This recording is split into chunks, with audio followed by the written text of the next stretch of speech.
Что касается переговоров, то переговоры всегда. Russian President Vladimir Putin said on Friday that Moscow hoped for more peace talks with Ukraine, but that the momentum of the war was in his favor. And he signaled no shift in his stance, despite a looming sanctions deadline from Washington. Russia today hit Kyiv with missiles and drones, more than 100 people, kids. I think it's Russia? I think it's disgusting. U.S. President Donald Trump has said he will impose new sanctions on Moscow and countries that buy its energy exports unless Russia moves by August 8th to end the 3.5-year war. Yeah, we're going to put sanctions. I don't know that sanctions bother him. Сотни людей возвратились на родину.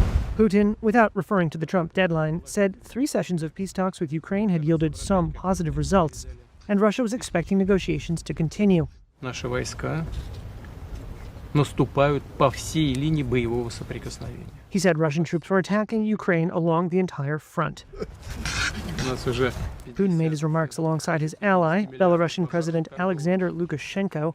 The two men were visiting an island monastery in a lake north of St. Petersburg. Images this week showed Ukrainian civilians bundling their belongings and boarding buses, evacuating a town in Donetsk as Russian forces advanced. Ukraine for months has been urging an immediate ceasefire, agreeing to one of Trump's initial demands. But Russia says it wants a final and durable settlement, not a pause. Since the peace talks began in Istanbul in May, Russia has conducted some of its heaviest airstrikes of the war, especially on the capital, Kyiv. Цінуємо принципові кроки Америки для тиску на Росію. Ukrainian President Volodymyr Zelensky this week praised what he called, quote, America's principled actions in pressuring Russia for the sake of peace. Ukraine and its European allies have frequently said they do not believe Putin is really interested in peace and have accused him of stalling, which the Kremlin denies.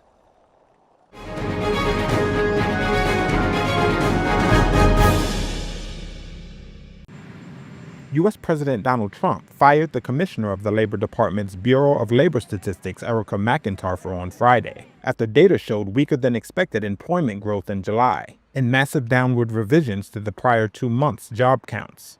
Trump accused McIntyre, who was appointed by former President Joe Biden in 2023, of faking the jobs numbers.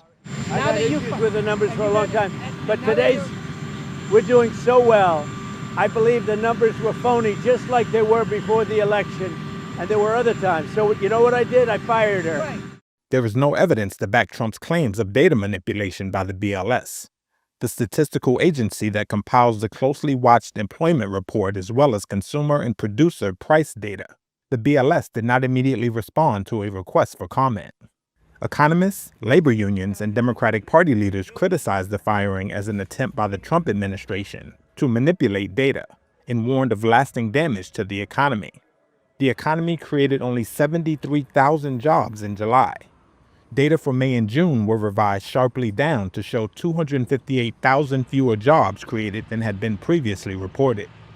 Economists attributed the sharply slower job growth to Trump's trade and immigration policies, saying uncertainty about tariff levels had made it difficult for businesses to plan long term.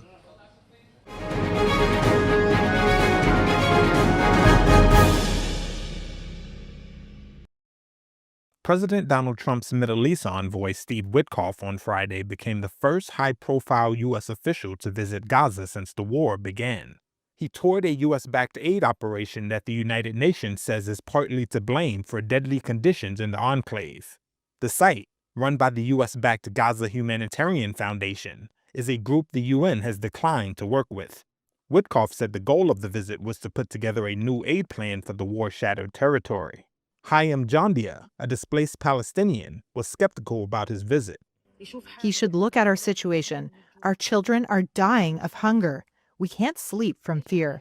What is he coming to do? I still don't understand what he's coming here to do. Did he come to give us food? Even the American aid, what they call American, we haven't seen it. We want the war to stop. We don't want these visits just to bring us food that we don't even receive. Hours after Witkoff's visit, Palestinian medics reported Israeli forces had shot dead 3 Palestinians near one of GHF's aid sites in the city of Rafah on Gaza's southern edge. Reuters could not immediately verify whether it was the same location. The United Nations says more than 1,000 people have been killed trying to receive aid in Gaza since the GHF began operating there in May. The GHF, meanwhile, says nobody has been killed at its distribution points. Witkoff visited Gaza a day after meeting with Israeli Prime Minister Benjamin Netanyahu. With Israel under mounting international pressure over the devastation of Gaza and growing starvation among its 2.2 million inhabitants. The worsening humanitarian crisis has prompted France, Britain, and Canada to announce plans to potentially recognize a Palestinian state, a move already taken by most countries, but not by major Western powers. Last week, indirect ceasefire talks between Israel and Hamas in Doha ended in deadlock, with the two sides trading blame for the impasse, and gaps lingering over issues including the extent of an Israeli military withdrawal.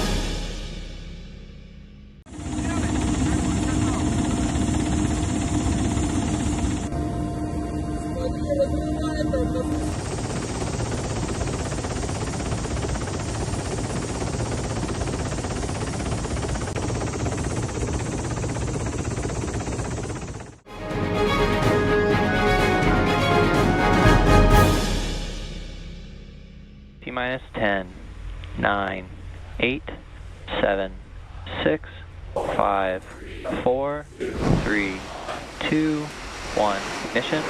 Ignition's full power and liftoff. Go Khamenei, go NASA, go Crew 11. Together we rise as NASA's SpaceX Crew 11 heads up to the International Space Station. Vehicles pitching down range. The Falcon 9 engines Stage 1 throttle down. are throttling down to help. Power and telemetry are nominal. And back ignition. And there you see stage 1 pulling away, ignition of the lone Merlin vacuum engine for stage 2.